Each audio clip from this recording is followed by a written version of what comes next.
Assalamualaikum warahmatullahi wabarakatuh.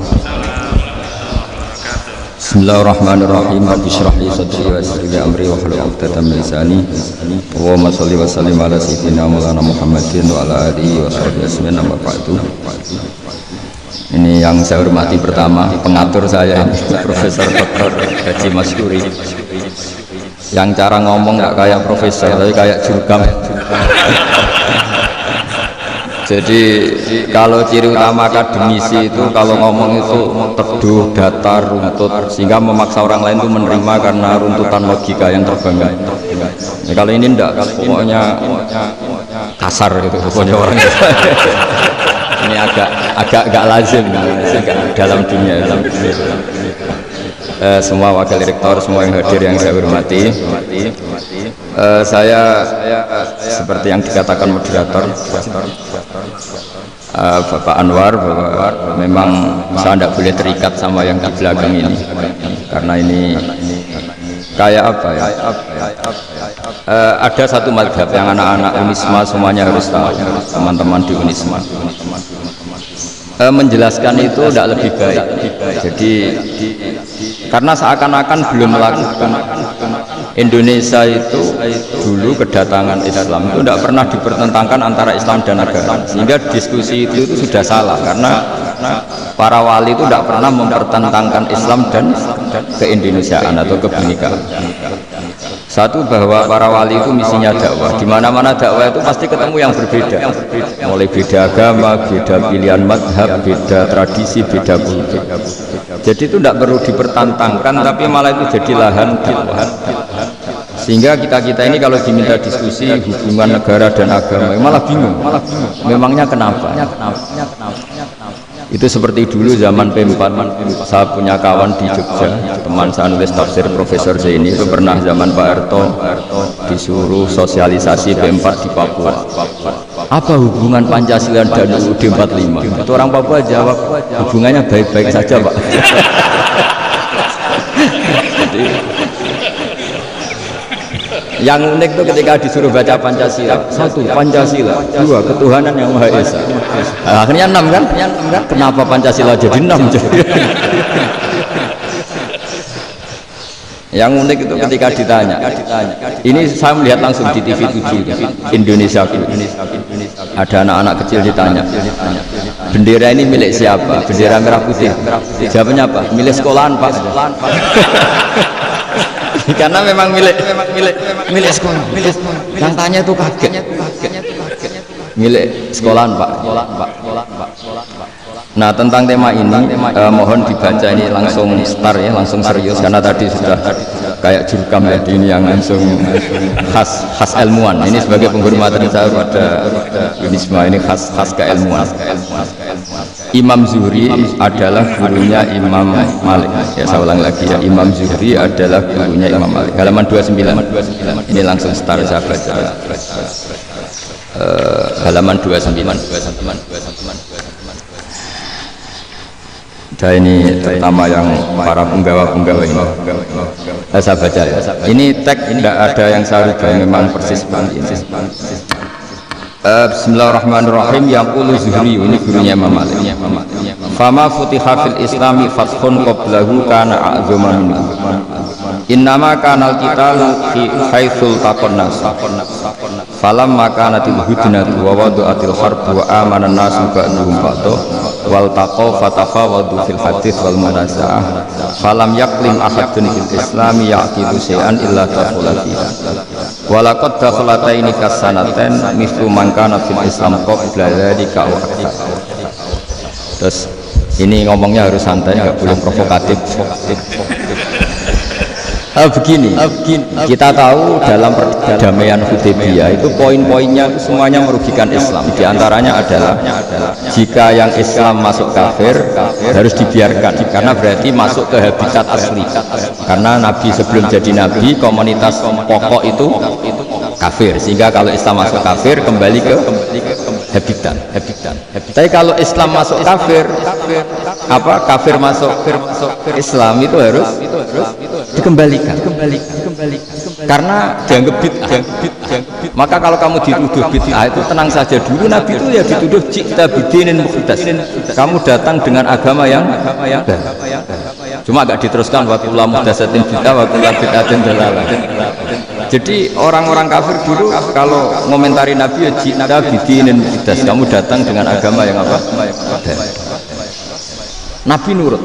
Semua perjanjian yang merugikan Islam itu Nabi nurut. Tapi Nabi hanya minta satu hal, jangan ada perang 10 tahun.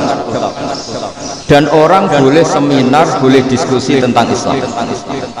Ya ini dengerin betul. Jadi saya tidak akan provokatif. Ini pakai logika. Nanti bisa dipakai disertasi doktor. Tapi saya minta orang boleh diskusi, boleh seminar tentang Islam. Akhirnya saat itu juga ada orang yang masuk Islam. Di depan tulisan itu belum kering istilahnya. Datang ke situ namanya Abu Jandal bin Suhail bin Amr. Itu datang ke Nabi, ya Rasulullah saya ini mau masuk Islam.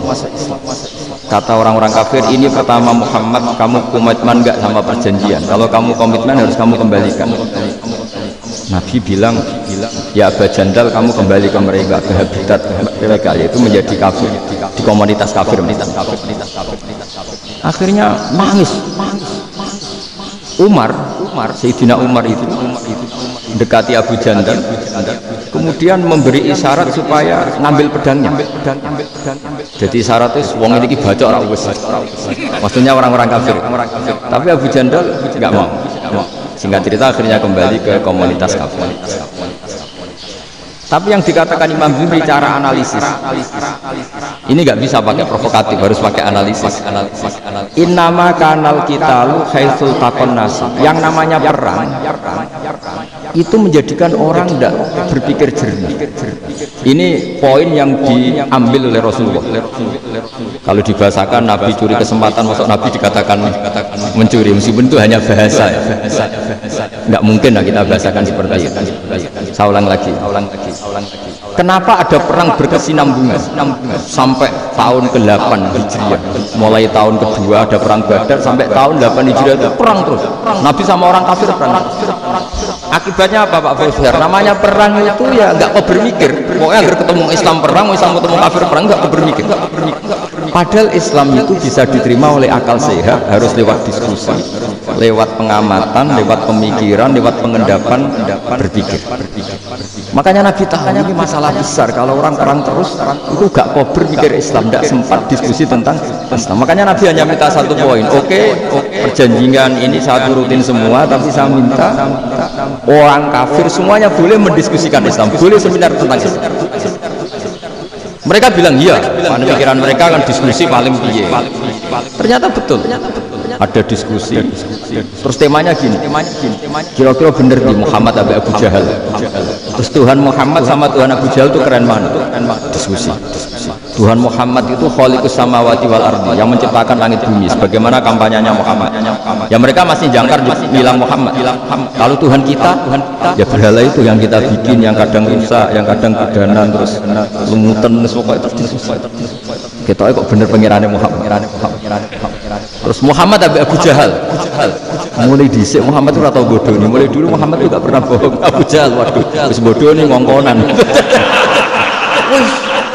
Wis ribet kan? Dan semua diskusi itu mengarah ke kebenaran Islam. Akhirnya ngomong kafir sing tokoh-tokoh itu cara Jawa wah semane jebule masalah ini kan. Artinya gini, kalau kita ingin Indonesia damai, sebenarnya yang untung itu Islam. Karena Tuhan yang menciptakan langit dan bumi tentu gak akan diperbandingkan atau akan dikalahkan oleh Tuhan yang lahirnya saja sudah di. Misalnya kita menjual Tuhan Allah, siapa itu yang menciptakan langit bumi, yang ada sebelum langit bumi, bandingkan dengan Tuhan yang lahirnya di bumi, ada tanda lahirnya, ada aktenya, kan sudah ribet kan. Begitu juga kalau memperbandingkan tokoh. Muhammad itu siapa? Tokoh yang bisa menyatukan pan Arabik, tokoh yang begini-begini, yang sayang istri, sayang keluarga. Dibandingkan dengan tokoh Abu Jahal, Abu Lahab yang dorong jauh penggaweannya yang orang lain. Akhirnya orang itu mulai tertarik sama Islam. Makanya kata Az-Zuhri pakai bahasa dulu, falam yaklim ahadun bil Islam. Tapi kalau sekarang yang populer itu bahasa yatakallam.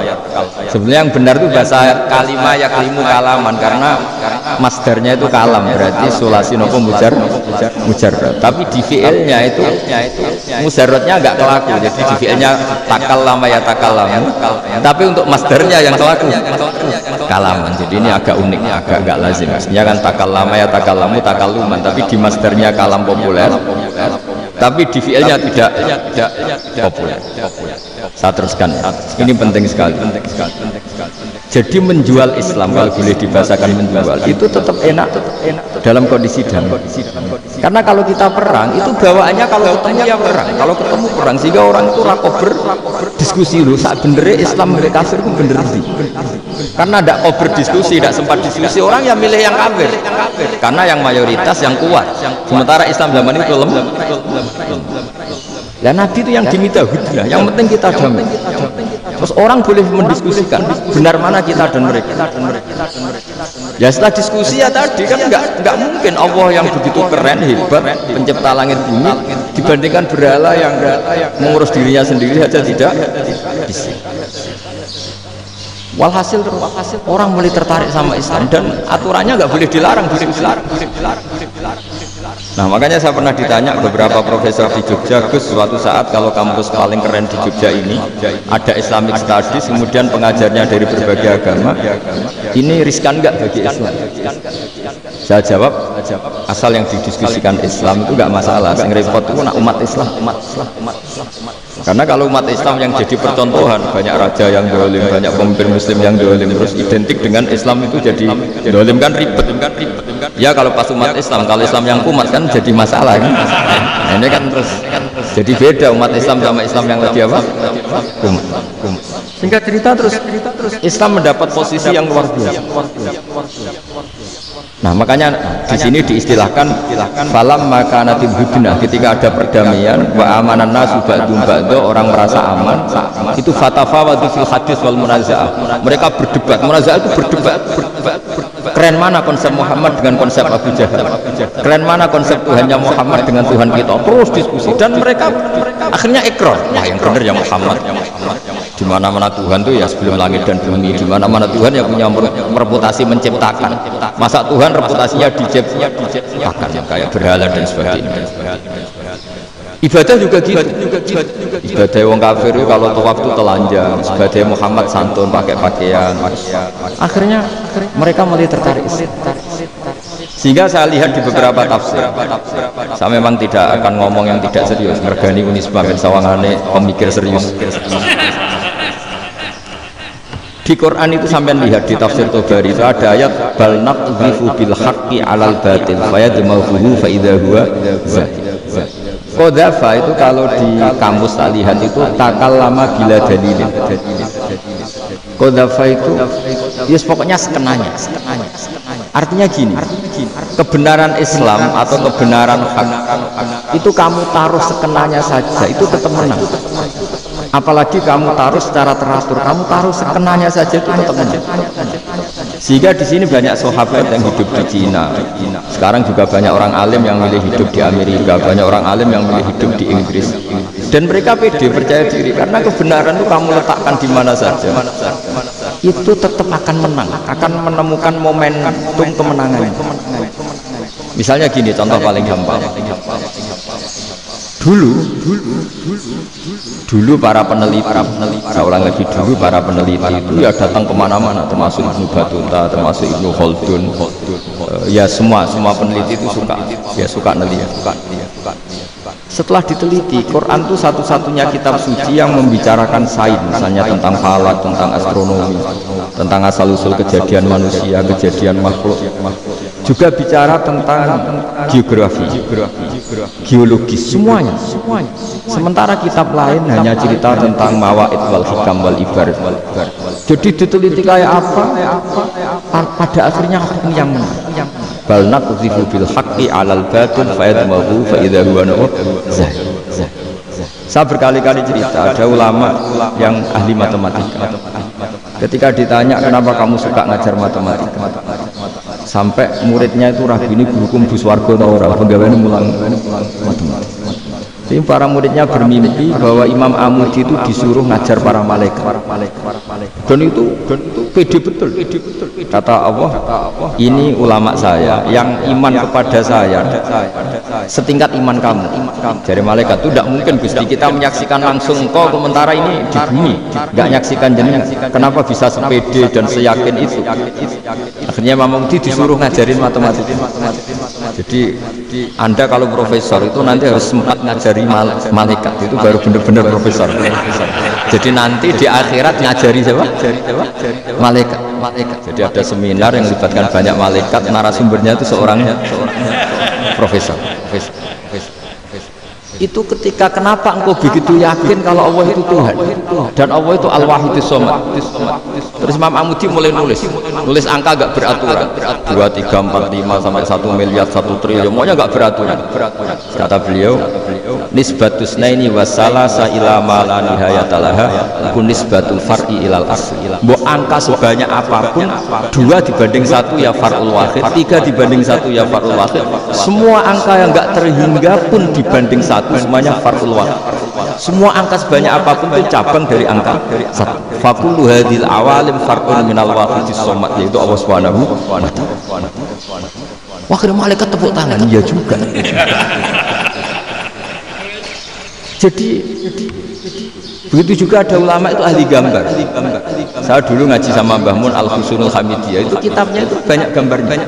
Dan kali gambar yang ngawur betul, memang nggak ahli gambar. Saya Apple, sempurna lele. Terus gambar bangunan, gambar sapi, pokoknya gambar. Ternyata dia menemukan Tuhan itu dari gambar. Gambar serapi ini atau seruat ini sama. Gambar rapi sama ruwet itu sama kalau dalam pandangan tauhid. Dimulai minan nuqtah al-wahidah. Kowe cek gambar sing rapi sing indah, cek gambarmu elek, dimulai dari satu titik, dan titik ini nuqtatil wujud, yaitu Allah Subhanahu wa ta'ala. Jadi nak cara ahli tauhid gak penting gambarnya api, menang lomba atau ora penting. Kowe hadis surah ini gambar baik yang rapi maupun enggak adalah min nuqtah dari satu titik. Alam raya sebanyak ini mbok gambar mbok orang, ya mulai Mars sampai Jupiter, wabeh semua bentuknya yang banyak ini semuanya min nuqtatil wujud, yaitu dari titik wujud. Ini kok Allah Subhanahu wa ta'ala. Di sini hebatnya ulama-ulama, mbok dia pengajar matematika, mbok pengajar gambar, semuanya dipakai perangkat untuk tauhid. Nah, itu kan juga bagian dari Islam damai, Islam yang sangat tidak perlu perang, orang dipaksa Islam, nggak perlu provokatif kayak tadi pidatonya rektor jenengan tadi. Jadi ciri utama ilmuwan itu kalau ngomong datar tapi logikanya nggak terbantahkan, itu ciri khas ilmu. Kalau ciri khas politikus kalau ngomong itu keras, provokatif lah kira-kira gitu. Tapi isinya biasa. Nah, saya berharap nanti semua profesor doktor itu datar tapi isinya ya kualitasnya bagus.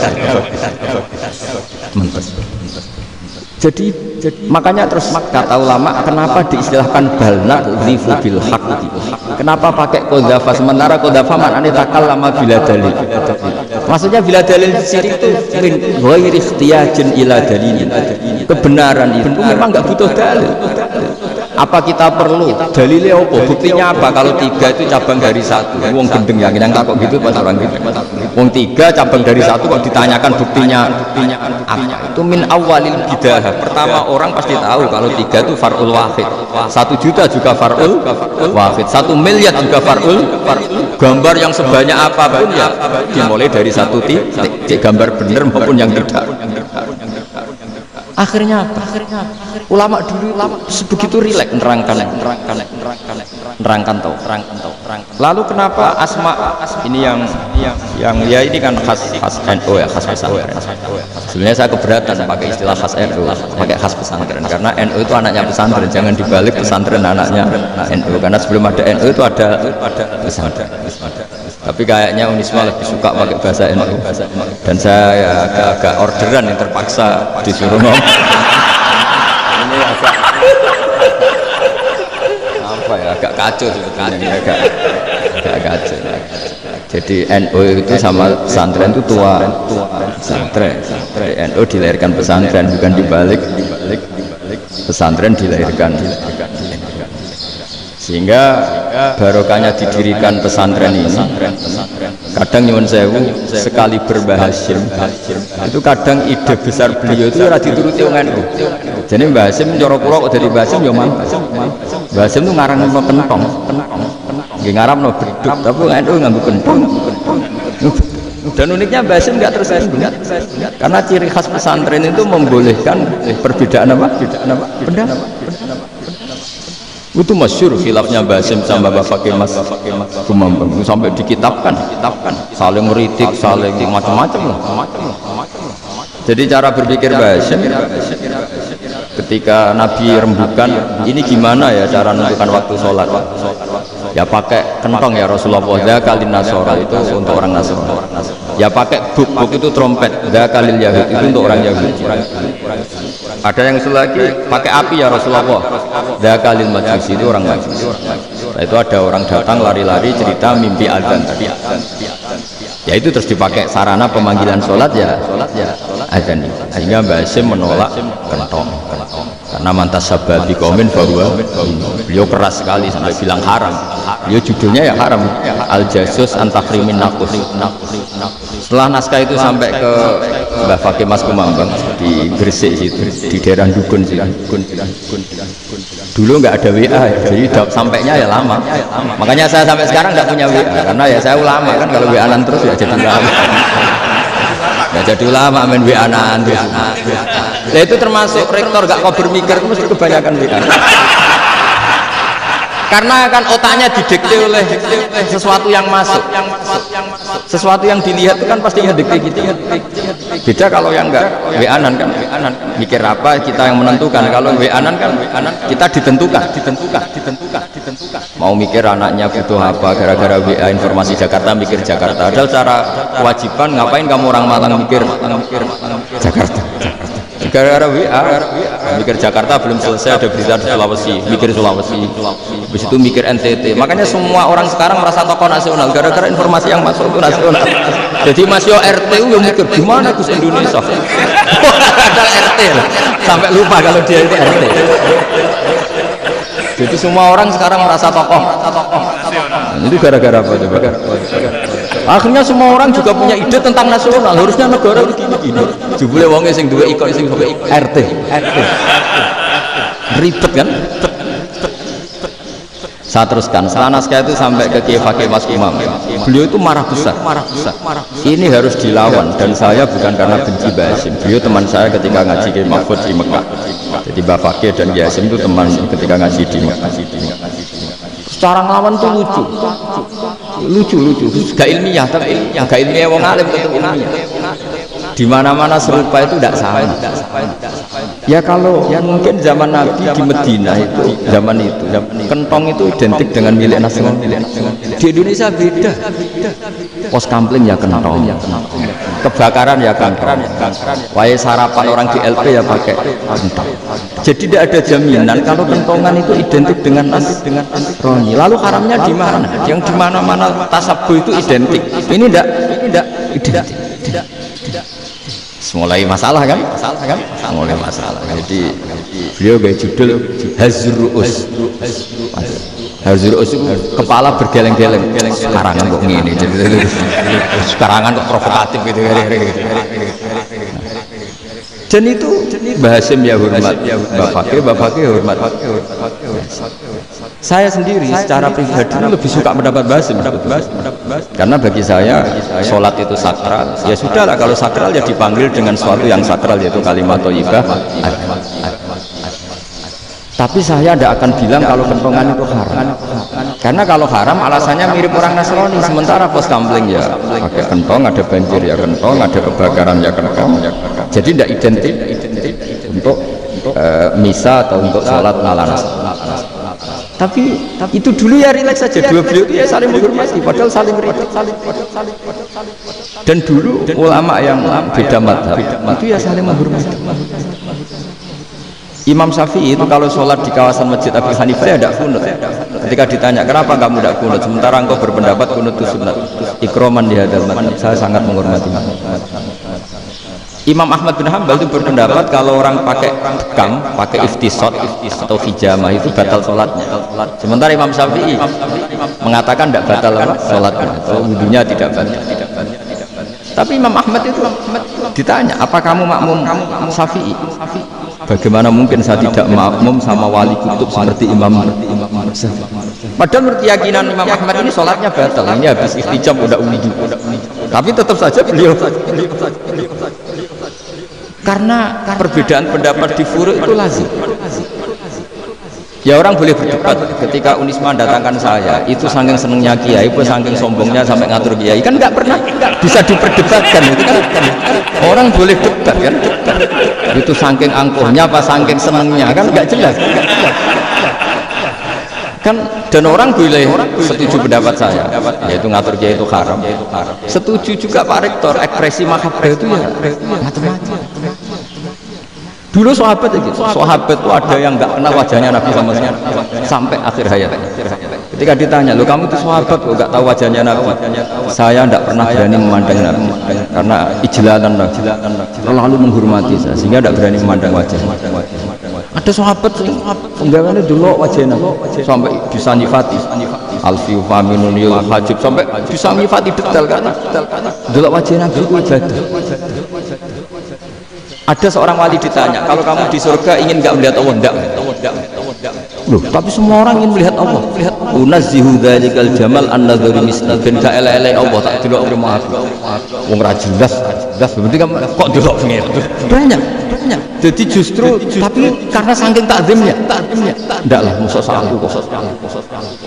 Makanya saya berkali-kali cerita, menurut kesepakatan ulama, soft awal itu soft paling baik. Tapi banyak juga wali yang kalau sholat itu diperhatikan kayak paling bener yang gue ngaruh. Lu bayangkan misalnya kamu semangat di soft awal di Masjid Haram, jebule sholatnya salah. Itu dari malaikat gaya nih gue ngarep, jebule raro. Ini di sini wong, jebule bodoh gitu. Gaya nih gue ngarep. Coba orang kalau sowan Mbah Mun yang berani di depan itu kan ya ketuanya atau jubirnya kan, yang merasa tidak pati pinter-pinter kan mesti di pojokan. Artinya sudut pandang seperti itu ya sah saja. Apa? Sah saja. Makanya banyak sahabat jarang sowan Nabi, alasannya takut gak guna. Banyak yang sering sowan Nabi, alasannya seneng Nabi. Yang sowan ya seneng Nabi. Yang enggak sowan alasannya senang. Nabi itu tokoh, punya keluarga, punya anak. Kalau saya sering sowan berarti sering ganggu. Yang sering sowan dia alasan ini khazanah kita harus istifadah. Jadi zaman dulu dia biasa, dua sahabat, yang satu milih mahabbah itu milih sering sowan, yang satu juga mahabbah milih tidak sering. Karena pertanyaannya bisa dibalik, sering sowan apa sering ganggu? Nabi Abedar, assalamualaikum. Nabi nimang cucunya, assalamualaikum. Ayo bener yang sowan apa bener yang enggak kalau seperti itu? Akhirnya terus diatur sedemikian rupa oleh Quran. Walau annahum sabaru hatta takhruja ilaihim lakana khairal lahum. Jadi sahabat kalau mau sowan Nabi ya nunggu di Sifah. Kalau Nabi keluar berarti milik publik. Sekali masuk ke dalam tidak ada pada berani sowan. La tadkhulu buyutan nabi illa ayyudzana lakum. Kalau soal sampai masuk dalam harus nunggu dipanggil. Karena sekali Nabi masuk dalam itu milik privat keluarga, milik istrinya, milik cucunya, milik keluarga. Dan Nabi sekali keluar ke ruang itu berarti milik itu terus jalan tengah. Karena kalau langsung masuk, bayangkan saya itu sering menyaksikan Mbah Mun habis ngaji 2 jam setengah ngaji Jalalain baru masuk assalamualaikum, padahal yai mungkin mau ke kamar mandi, mau ini itu. Jadi dulu itu Quran sangat modern, sebelum ada dokter ngatur tamu, lektor ngatur tamu itu Islam sudah modern. Dia kan nggak fair kan? Misalnya saya ke Unisma harus janjian pakai ini, terus kalau misalnya kesini selonang-selonang kan lucu kan, mentang-mentang kiai terus juga sowan-sowanan. Padahal kalau kita mau ke mereka pakai protokol. Sering nggak fair dunia ini. Tapi karena aku kiai oleh beliau ya sudah. Akhirnya saya memutuskan nggak gampang kemana-mana karena itu. Saya sering didatangi ajudannya menteri, Gus mau ada tamu dari Jakarta tanggal ini, mesti saya. Mereka milih tanggal yang mereka kosong. Kok tidak mikir apa siapa situ kosong? Tajab enggak sebelum diatur bahasanya dan tawadhu'nya. Akhirnya dibalik datang lagi. Gus jam dengan kosong apa kita menyesuaikan. Lah itu lagi dia akhlak kata saya. Itu baru punya akhlak kan. Bukan masalah ini, bukan masalah gengsi ya. Saya sendiri itu dolan ke alumni itu jarang karena ya takut. Kiai kan yang nganggur jam 9 nganggur, jam 10 nganggur. Saja alumni itu kerja di pabrik, saja yang latihan ekonomi di pasar. Jika kalau saya datang jam 9, iki kiai sing milih santri ini, apa kiai sing ganggu? Nah karena orang ini melakukan rutin gak kok berpikir, pokoknya ini jenis silaturahmi. Mau nyerah kok berpikir, padahal kalau jangan-jangan ini kiai yang milih santri ini, apa kiai yang ganggu?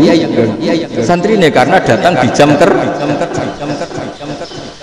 Nah, bayangkan kalau kebenaran dulu itu dikawal oleh satu peradaban perang. Jadi Nabi sesuai diangen-angen Nabi. Perang Badar menang Nabi, perang Uhud menang wong kafir. Orang ini gonta-ganti. Apapun itu yang penting satu kesimpulannya. Secara Rasulullah kesimpulannya satu. Orang tidak kober mikir kebenaran secara mengendapkan pikiran dengan pikiran jernih. Maka hebatnya Nabi ketika perjanjian, pokoknya saya minta nggak ada perang. Dan orang boleh mendiskusikan. Itu luar biasa idenya karena bawaan perang itu orang kan nggak kau bermikir. Ibarat seorang misalnya senang satu perempuan, ketemu rivalnya langsung perang kan nggak mikir. Tapi kalau kau bermikir, jangan cawe itu rasa seneng. Untungnya apa untuk uang aja rasa seneng, malah mau lorong hati. Terus sudahlah, buruan dialihkan kemana kan? Itu mau amin WA nan tukaran lewat SMS atau tarung langsung, ora kau bermikir. Tapi kalau kau bermikir, akhirnya berpikir. Perempuan tadi sebenarnya yang disenangi siapa? Oke, ternyata senang Pak Erick. Sudah kita ngalah. Karena tidak ada nikmatnya kan menikahi perempuan yang sama sekali tidak mencintai kita. Tapi kalau nak kau berpikir pokoknya diprovokasi, oh gue kalah mbak A, gue kalah mbak B. Pikirannya kan, ojo sampai kalah. Barang wis menang ternyata ada mas. Nah bayangkan Islam itu seperti itu dulu, dipertarungkan. Doang Islam itu dinu aklin. Agama yang diterima dengan akal sehat, tapi sekarang ukurannya perang. Yang menang berarti benar, yang menang benar. Kan terus jadi repot. Itu Nabi tidak ingin, makanya Nabi ingin sudah nggak dapat. Nah, makanya kata Imam Zuhri, fathul Islam terbaik adalah orang boleh diskusi tentang Islam dan tidak ada. Lagi-lagi penting, tidak perang itu penting. Silmun itu penting, perdamaian. Setelah tidak ada perang, sudah fatafawadu fil hadis wal munaza'ah, orang boleh diskusi apa saja, termasuk boleh adu polemik. Konsep satu Tuhan dan Tuhan banyak diperdebatkan. Akhirnya Nabi secara rileks bisa menjelaskan, Muhammad, urusan kita banyak. Kalau Tuhannya satu tidak cukup, Tuhan harus banyak untuk menyelesaikan berbagai urusan. Ada Tuhan bagi rektorat, bagi macam-macam kan. Ada Tuhan untuk ngurusi utang, ngurusi BPKB, macam-macam. Terus kata Rasulullah, enak saja Nabi jawabnya. Ya kalau kamu punya majikan banyak, perintahnya beda-beda, kamu mantau enggak, bingung enggak? Ya susah mat. Kalau majikannya banyak, perintahnya beda-beda, kita jadi repot. Seneng mana? Seneng majikan seneng. Ya sudah, Tuhanmu itu majikan kamu. Kalau Tuhannya banyak, perintahnya macam-macam, kamu yang repot. Akhirnya ya sudah mat, Tuhannya satu aja. Nah, itu ya barokahnya diskusi tadi, barokahnya enggak perang. Daraballahu masalah rajulan fihi syuraka'u mutasyakisuna wa rajulan salamal lirajul hal yastawiyani masalah. Terus alhamdulillah. Jadi orang yang paling kafir pun saat itu taslim. Nah, ini kembali ke kalimat la ilaha illallah. Saya tidak perlu provokatif, pasti teori saya itu benar. Bukan saya bilang benar itu karena sombong, enggak. Ini sesuai. Misalnya begini. Benar enggak kelompok takfiri yang suka ngafirkan orang lain? Itu pasti tidak benar. Logikanya gampang. Orang yang kafir 70 tahun saja dengan melafadzkan la ilaha illallah menjadi muslim. Masa dengan kalimat yang sama yang muslim menjadi kafir. Itu logikanya kan enggak ketemu. Orang kafir 70 tahun untuk menjadi muslim disuruh baca apa? La ilaha illallah. Tapi gara-gara baca la ilaha banyak patok jadi kafir. Pertanyaannya, loh ini kalimat apa? Kalimat untuk mengkafirkan apa kalimat untuk mengislamkan? Karena yang kafir dengan kalimat itu menjadi Islam, ternyata yang Islam dengan kalimat itu menjadi kafir. Itu ketemu enggak? Cara logika itu enggak ketemu kan? Makanya cara pikirannya Abdul Hasan Asy'adzili, dan saya setuju pikiran itu. Istighfar ini boleh orang Jawa Timur protes karena kadang beda manhaj, tapi jangan protes saya, protes Abu Hasan As-Sadili kualat ketua Torekoh nopo Sadiliyah. Cara madzhab Sadili, dan Anda boleh berbeda madzhab. Jare khase wong kampus wani beda kapasitas lah, buku beda. Dan ketok pinter, ketok kritis. Cara madzhab Abu Hasan As-Sadili itu gini Pak. Jadi istighfar itu baik. Tapi ba'da kamal tauhid, setelah tauhidnya itu alasan beliau masuk akal. Ketika ada ayat fa'alam annahu la ilaha illallah wastaghfir li dzambi bihadil kalimah. Jadi orang boleh istighfar setelah tauhidnya benar. Alasannya Abu Hasan As-Sadili begini. Qulil ladzina kafaru iyantahu yughfar lahum ma qad salaf. Katakan kepada mereka yang kafir, sekali mereka tidak kafir maka otomatis dosanya masa lalu diampuni. Pertanyaannya, yang bisa menghentikan kekafiran itu kalimat apa? La ilaha illallah.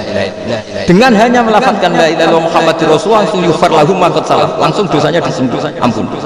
Berarti yang menjadi pengampun dosa lah, penyebab pengampunan itu apa? La ilaha illallah. Itu bahkan orang kafir belum istighfar. Di ayat itu kan Allah nggak mensyaratkan setelah la ilaha illallah istighfar baru diampuni, enggak. Asal la ilaha illallah langsung yughfar lahum ma qad. Saya ulang lagi ya, jelas ya. Jadi qulil ladzina kafaru iyantahu yughfar lahum. Nah sekarang iyantahu, mereka berhenti dari kafirnya. Syaratnya pakai apa? La ilaha illallah Muhammadur itu langsung yughfar lahum ma qad. Artinya apa? Ghufranullah itu bisa didapat hanya dengan mujarrodut tauhid, yaitu hanya dengan melafadzkan kalimat thayyibah. Dan sahnya istighfar juga berdasar kalimat thayyibah. Misalnya gini, orang kafir sebelum Islam melafadzkan astagfirullah, kira-kira diterima enggak? Enggak kan? Karena syaratnya istighfar ba'dat. Nah makanya dalam madzhab Sadili istighfar itu setelah la ilaha illallah. Karena cara pandang ya seperti itu. Jadi fa'alam annahu la ilaha illallah wastaghfir li dzambi. Jadi dengan kebenaran tauhid saja ini sudah cukup, kita insya Allah layak karena innallaha la yaghfiru ay yushraka bihi wa yaghfiru ma duna dzalika liman yasha. Jadi orang yang tauhidnya benar itu bisa diampuni Allah asal tauhidnya benar. Itu Allah ngendikan liman yasha wa yaghfiru ma duna dzalika liman yasha. Dawuh Imam Suyuti walam yakun liman yastaghfir. Jadi orang yang bertauhid secara benar meskipun gak sempat istighfar itu tetap potensi diampuni. Karena bawaan tauhid itu sudah menjadi layak diampuni. Kayak orang kafir sekali melafadzkan kalimat tauhid mbok gak istighfar langsung diampuni. Nah karena melihat seperti itu terus orang berlomba-lomba memperbanyak jumlah lafaz la ilaha illallah. Jadi kita yang alim, kita semua, saya tidak bilang saya, kita termasuk yang di pinggir-pinggir saya ngaku alim nggak masalah lah selesai.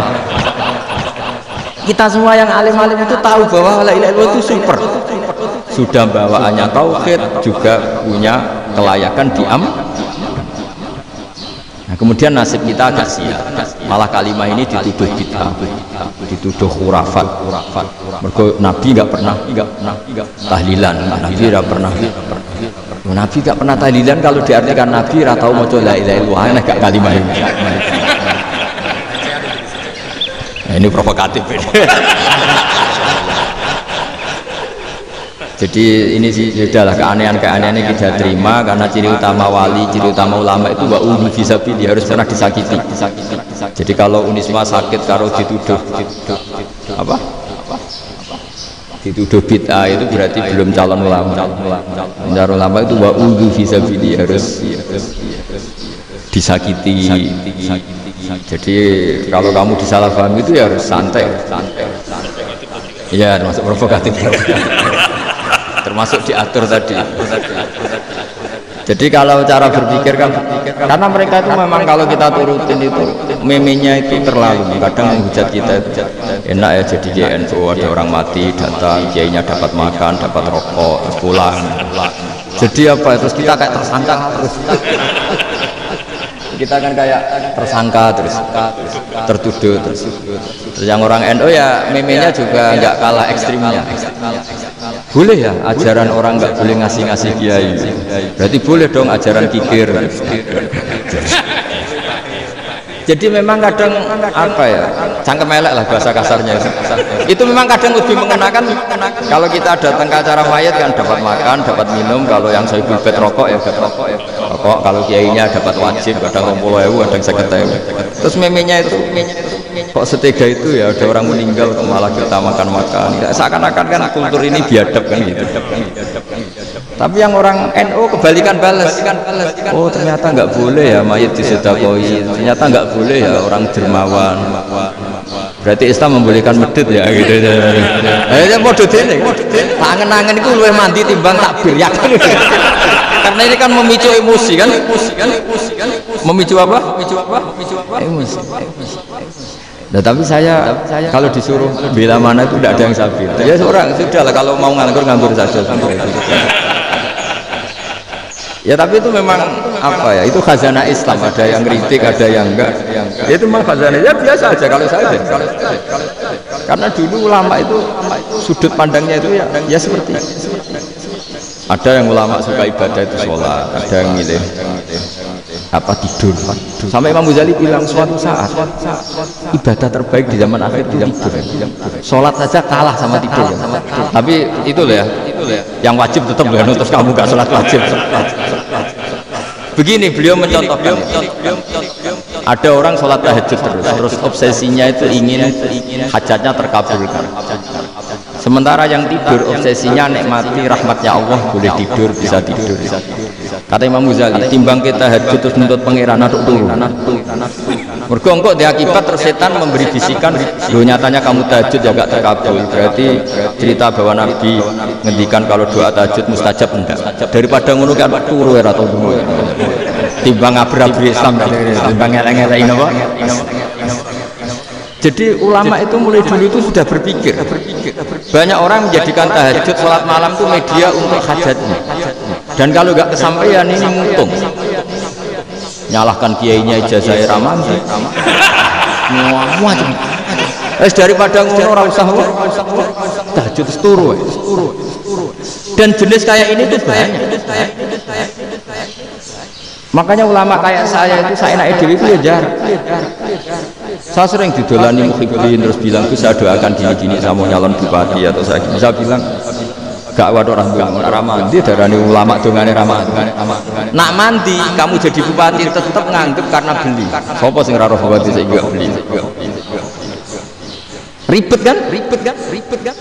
Ketika mereka jadi mengunsurkan doa kamu apa karena kemarin beli?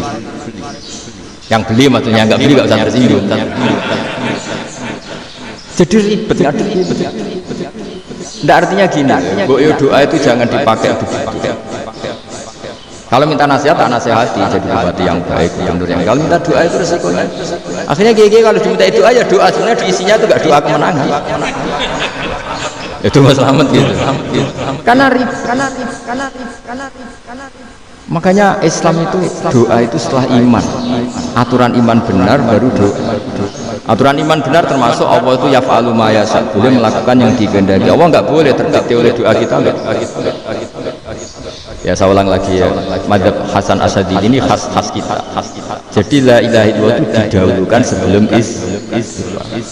Tapi kebalikannya mazhab Imam Sanusi itu dibalik. La ilaha illallah itu kalimat yang sakral. Karena yang sakral dibutuhkan muqaddimah, yaitu yang melafadzkan harus yang sudah bersih, yang sudah steril baru melafadzkan la ilaha illallah. Maka dalam mazhab Sanusiyah istighfar dulu baru la ilaha illallah. Nah, dalam mazhab Abdul Hasan Asy'ari kebalikan, istighfar itu sah setelah sahnya tahu. Kamu ikut mana? Sadili apa Sanusi? Alhamdulillah sama-sama tidak paham ya sudah. Akhirnya sudah. Iya, enggak kemana-mana kan. Jadi apa ya? Terus ini saya teruskan, ini biar khas pesantren atau khas NU, kalau bahasa Pak Rektor khas NU. Ini Ben sampean tahu beberapa perbedaan itu lazim halaman 24. Ya halaman 24 sama 25. tak baca ini masih orisinil. An Sufyan bin Uyainah, ini juga gurunya Imam Syafi'i.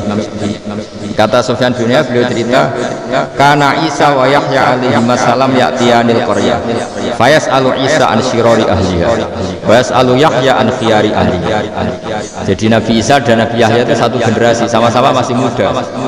Kalau di satu kampung yang Nabi Yahya tanya, ini keluarga terbaik siapa? Saya mau nginap di situ karena kumpul orang baik itu nyaman. Kalau Nabi Isa kebalikan, keluarga terburuk mana ya, saya tak di situ. Nah, terus akhirnya faqala lahu Yahya lima tanzilu ala syirarin nas, kenapa kalau kamu bermalam kok malah kumpul orang-orang yang nakal?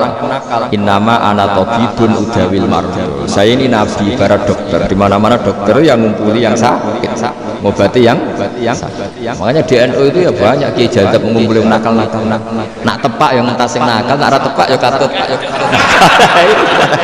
Ini adu nyali, tapi itu ada ilmunya, yaitu